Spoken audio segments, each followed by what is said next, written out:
I'm Goldie, and I live in Palm Springs, California.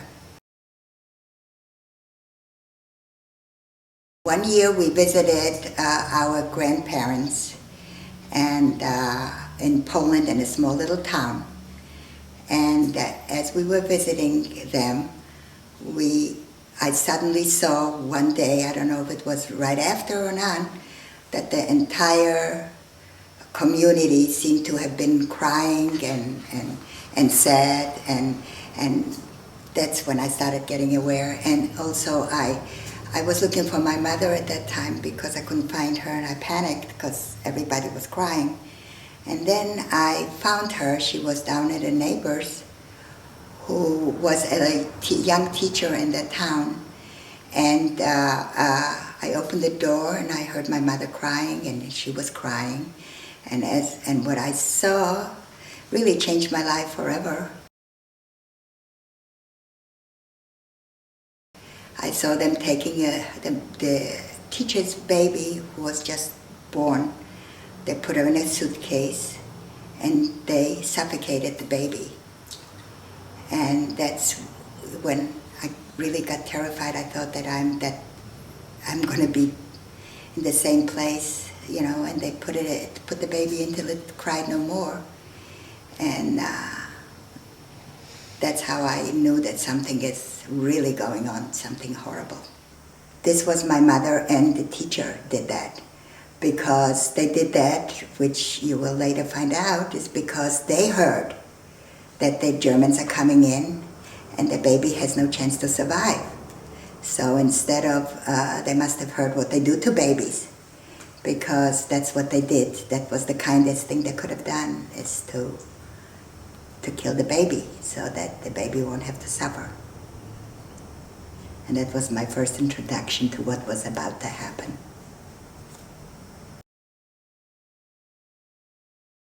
Oh, I can put myself back. My memories are very vivid. It must have, I don't know how kids remember these things, but I guess it was so traumatic that I remembered most of it. And whatever I did not remember, my mother filled in.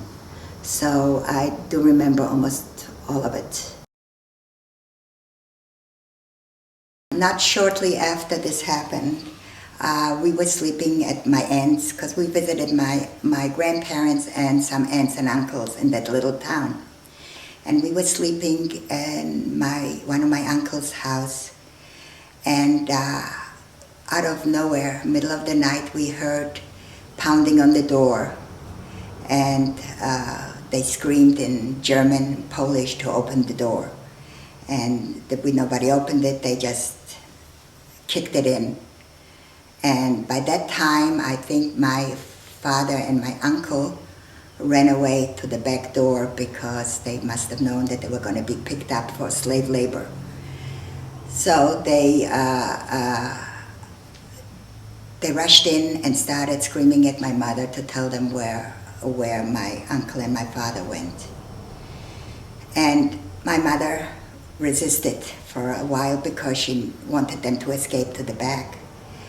But eventually, after they held a bayonet against her throat, and the two of us, my brother and I, screaming and crying, and them screaming to shut these children up, or I'll kill you, and they held. It was a terrifying thing to see the knife against my mother's throat, and finally my mother pointed to the back door, which they ran right after there. But before they left, I guess, they stopped in the other bedroom and raped my 13-year-old cousin. And she was never the same after that, you know. I don't know how long it was after that, but they summoned the whole Jewish population in that little town to all go to the marketplace, which was a big field, you know, where they used to sell vegetables and stuff like that. So like obedient dogs, all the Jewish population went there, and we sat and we waited and we waited, and finally the Gestapo came and took all the small babies from the mother's arms and threw them against the, wasn't brick, it was cement wall, and they shattered, and they blood all over, and the mothers were screaming. I can, I have never forgotten the screams. I still hear them. And at that time, my mother kind of saw that I was going to scream, so she put her hand over my mouth and my brother's mouth as not to draw any attention to us, from the Germans.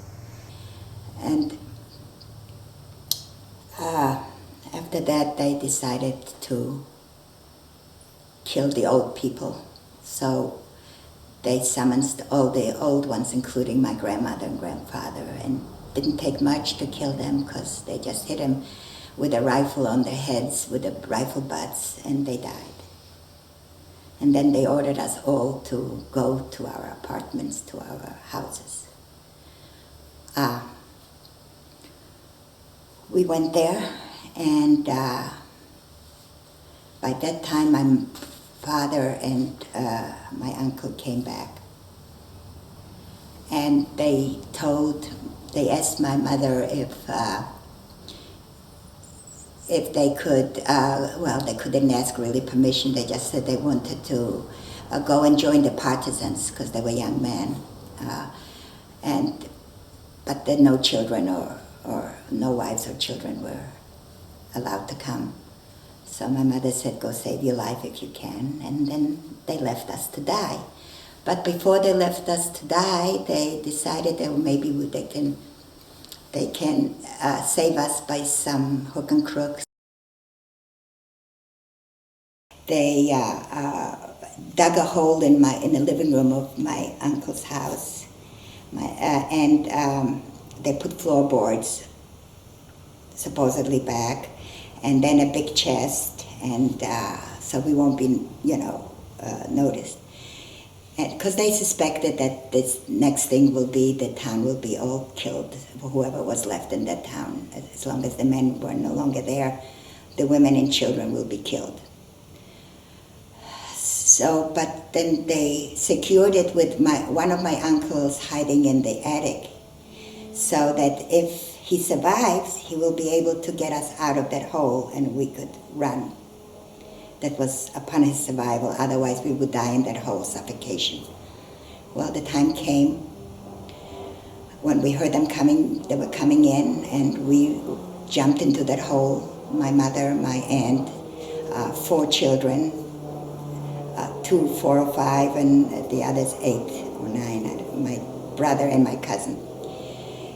And but somehow they must have heard in the town that we had this hole, because a whole bunch of other people piled in. And then the floorboards went on and the chest went on, and my uncle went to hide in the attic. And we sat there and we started, must have been at dawn, we heard bullets, shooting, screaming, shooting, screaming. It was hours. They just wiped out, they made a bloodbath out of the whole town. And in the meantime, I was always a sickly child with tonsils, and I had no idea. I couldn't breathe anymore. And I heard my mother's last word saying she's dead. There was no air. There's too many people in there. And after that, she must have taken me, because I passed out. She put me against the slats of the floorboards to see maybe some air would come in. But just at that moment, my uncle came and pushed away the chest and the floorboards and said, "Everyone is dead, run." And we ran. Where do you run? They didn't know where to go. We knew we were going to be picked up sooner or later, So I heard my aunt. We children heard my aunt and my mother planning to kill us. Going to take the children and throw them in a well, and that way they won't have to suffer, because it's no use. They're going to be picked up to concentration camps, which they heard about, and all that. Well, they didn't, of course, and then they started again begging and begging for food, and nobody would give us. We were like this, wondering for months, And finally, my mother said, "Well, that's it. We're going to any farmhouse, and we're going to say that either you feed us or kill us or call the Gestapo or whatever." So they did. They stopped in a farmhouse and said, "We want food." He said, "Get out of here. Go away, go away, go away. We don't want to help Jews. Get out, get out." My mother said, "No, call the Gestapo because we're not moving." We were tired. It was freezing weather, tired, sleepy. By this time, let me tell you, we had lice that were eating us up. We had shattered clothing, blisters on our feet because the shoes we had no more shoes, and they were wrapped. So we wrapped around whatever little clothing we could find on us and wrapped our feet around. Mine especially had blisters, huge blisters on my feet from the dirt. Bathed, not eaten, hungry, thirsty. But we stayed there. We sat down and we said, "We're not leaving." It was middle of the night. And they somehow said they gave us some food and told my mother and my aunt that next village, they know there are two men hiding at this farmer's house. And the description they gave was like it was my father and my uncle. So they got up and they went to get him. But they left me behind because I had such a terrible sores on my feet that they left me behind. And my sores in my head were from the lice, so bad that it was unbelievable. And the lady, the farmer's wife, took a bucket of gasoline, turpentine, whatever you call it then, and she poured it on my head to kill the lice. Meantime, the turpentine ran down my blisters on my feet, and the pain was so severe. I started whimpering, and of course she slapped me, to be quiet, and then I thought that I'm going to die. I was not even 5 yet, and they were not away a long time. They told me, but to me it seemed like they were away like forever. It's probably a day or two. I slept in the barn with the animals till they came back. But they did come back, and they came back with my father and my uncle. Now where to go? I felt a little safer that my father was there, but we had nowhere to go, and they wouldn't keep us, of course.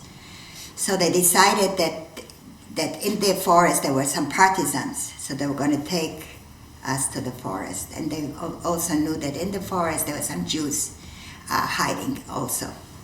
So we went into the forest, but they knew that the Germans invaded the forest so many times because of it.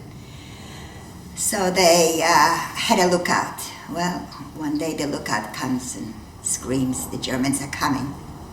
My father grabs me.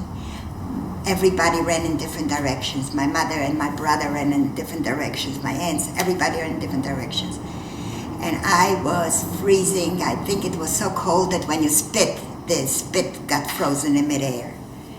But I had nothing, a little t-shirt on, and my father was carrying me in his arms, and I started whimpering because I was so cold as he was running. And he took me and threw me in the snow and kept running. He was afraid the Germans are going to hear us. But then I started crying even louder, so he went back and picked me up. It took me lots and many years to forgive him for that, because the memory was terrible in my gut, all the time. Finally, we all met in a barn, and they decided to go back to the people who held my father and my uncle.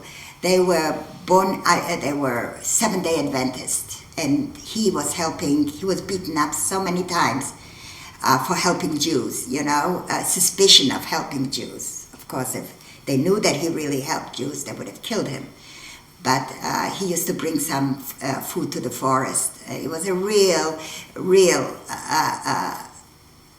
what you call a Christian, yeah, a real good Gentile. And so they decided we should all go back to him. Now we were 10 people. There's another aunt and uncle that joined us, and we started begging the man to stay there. He wouldn't. He said, no, there's no way. And I mean, who could blame him? The man, they were poor farmers, and where would they keep 10 people, 10 Jews, you know? Well, we promised them that if we survive, we will give him everything that we own in Poland, you know. And finally he agreed, and we stayed. They took the pigs out of that little, let me tell you that it was probably about either 5 or 6 foot by 6 foot, a little pen. They took the pigs out of there, put them in another place in the barn, and they put us in there where the pigs were. And there was 10 people in a small place like that, imagine. Now, we got fed maybe once a week, and one bread had to last all of us, so we each got a little tiny piece of bread, and we smelled it for about a day or so because we were so afraid to eat it because we were so hungry. Now again, we had not bathed ever all the time. That's probably 3 years total. No bathing, starved, always hungry, sitting 10 people vegetating, you know, 4 children and 6 adults.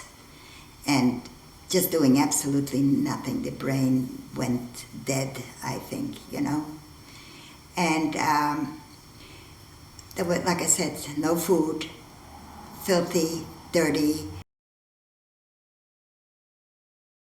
In all that misery, which I have it with me, my mother's slip was torn, and she made me an apron for my 5th birthday, a little apron out of that slip.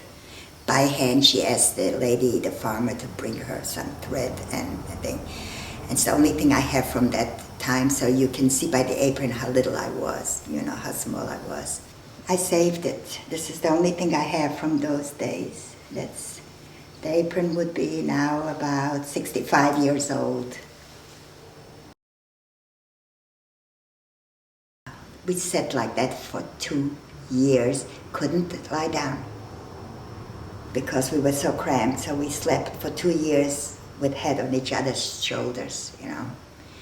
And after 2 years, the war was over. But let me bring you back to the dehumanizing conditions there.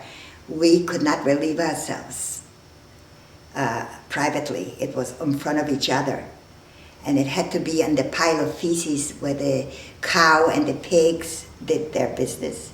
So that when they throw it outside, that the neighbors will not know that there are humans in the barn, and that's what happened.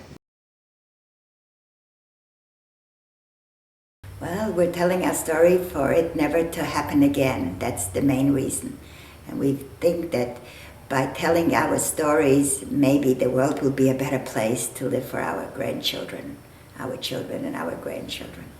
Because that the Holocaust should never happen again. And unfortunately, so much misery is still happening in the world. We have not learned much, you know. And we're constantly trying to teach of what not to do. That we're all human beings and we all run red blood